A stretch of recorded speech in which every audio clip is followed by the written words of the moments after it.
All right, I'll share my screen Yes, Daniel, go ahead. and Ryland can get it started. All right, this is our anime description generator website. The goal of this was to create a website that will generate a unique description as you input a prompt.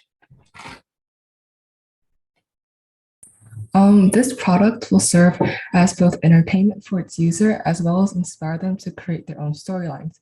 We chose to make this because all our team members are interested in anime. We wanted to create an interactive product based off of that. We made our AI to solve the problem of how nowadays there's been a large influx of new anime shows being added to the market, but many of those storylines have become repetitive. We made this product to generate an anime show description from a user inputted prompt so you can easily enhance your own ideas or create new ones to overcome these problems.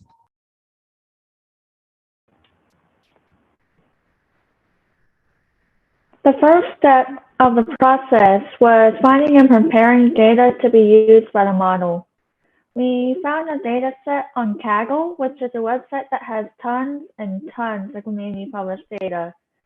The data we chose had information on about 14,000 anime episodes, and the information it had included title, description, duration, episode, blah, blah, blah, blah, blah. But for our project, we only needed the descriptions.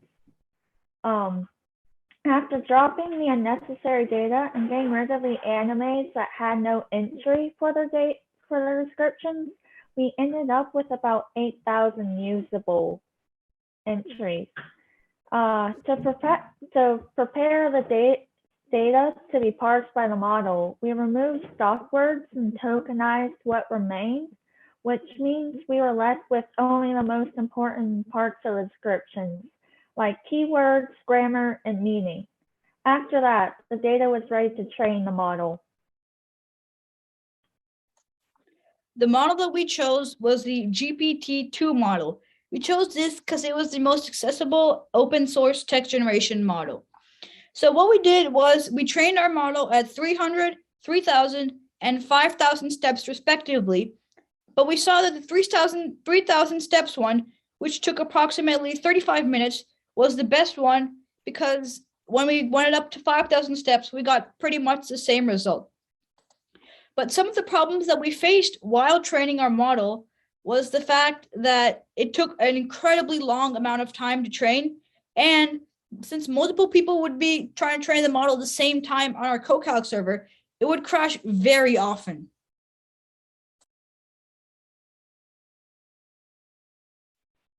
The third and last step of the process was creating the front end to present our model, aka the website we're demoing right now.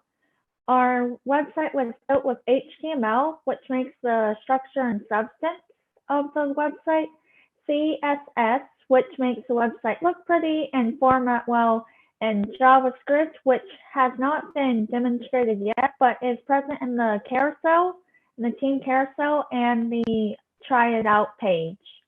We also use Flash, which serves the pages we built and sends data between the user on the website and our model. On to you, Daniel. Yeah, so this is just the JavaScript part that Mei was talking about, where we have this carousel that's showing off all of our team members and our instructor, Raj. And George? We'll bring that to me. So we do have a group of 6. Obviously, this is our team, amazing team. We're going to start with Daniel. So he was a front-end developer, the main front-end developer of this group. We do have Drew, who is the main back-end developer, followed by Allison, a kind of like a backup, not really backup, but a second back-end developer. We have Mei, who did the model training. Great props to her. Ryland, another back-end developer, as we did need quite a bit of them. And me, I was helping Daniel with the front-end development of this product. And then obviously our amazing beloved teaching assistant, who I shout out earlier, Raj Doshi. So yeah, that's our group that designed this beautiful product.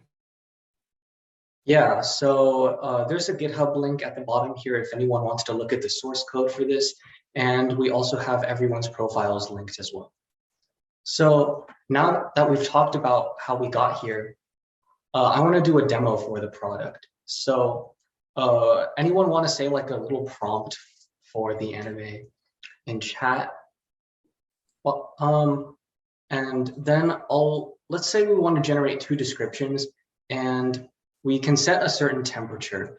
The temperature is basically how many risks the model is going to take. So the higher the temperature is, the crazier the output is going to be.